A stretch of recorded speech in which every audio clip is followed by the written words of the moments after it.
So it turns out that Mormonism debunks Lordship salvation. Now, that might sound like a really weird title, but let me go ahead and explain what I mean. So, what's interesting is that when you listen to Lordship salvation advocates, whether it's John MacArthur or Paul Washer, John Piper, all these other guys, what I think is interesting is that they go to Matthew chapter 7, where it talks about by their fruits ye shall know them. And so their understanding of what fruits are is that it's in reference to basically like good behavior, right? Living a good life, keeping the commandments, going to church, like a behavior, a quote unquote changed life that is essentially, living as a good person, living as a good Christian, right?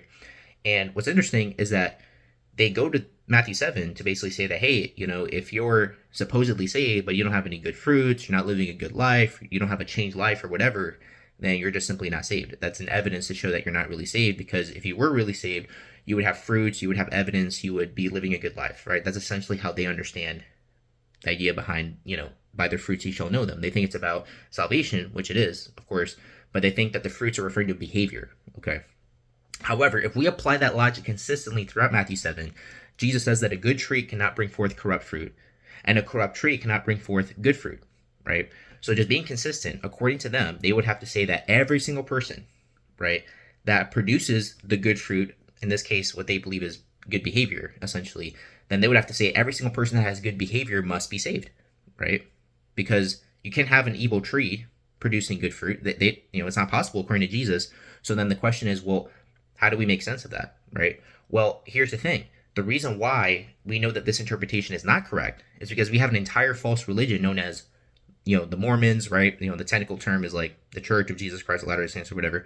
Basically, the Mormons, right? The Mormons live a very clean life. They don't drink, they don't smoke, they give 10% of their money to the church, and, they go out and they spread the word of God and all these things. And they have a lot of good behavior. They live pretty clean lives. And they're producing, it seems like, from at least from the Lordship salvation interpretation of things, they are producing good fruit because they have very clean behavior. They have very good, morally good lives, right? If anything, they donate more money to charity compared to other religious groups. So, by the Lordship salvation logic, Mormons must be saved because they have such a good life and they have good behavior and they live a good life. They have good fruit. Therefore, it must be coming from a good tree. Therefore, the Mormons must be saved. However, we know that the Mormons are not saved. Therefore, the Lordship salvation interpretation of Matthew 7, that the fruits are supposedly about good behavior versus bad behavior, it has to be false. Because obviously we know that Mormons are not saved. And so Mormonism technically debunks Lordship salvation, at least that interpretation of Matthew 7.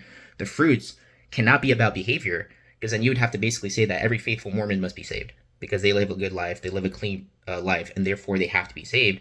However, if you correctly understand that the fruits are not about the behavior of someone, but what someone teaches, what they confess, the word that come out of their mouth, their heresy, or the doctrines that someone teaches, whether good or bad, that would be the fruits that Jesus is talking about. If you compare that with Matthew 12, and I have a whole separate video explaining that. But my point is this.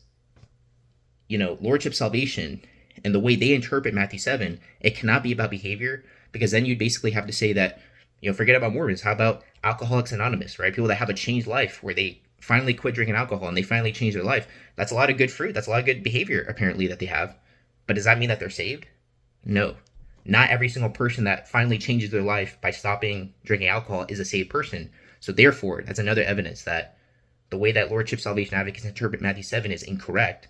So therefore, a different interpretation has to be correct.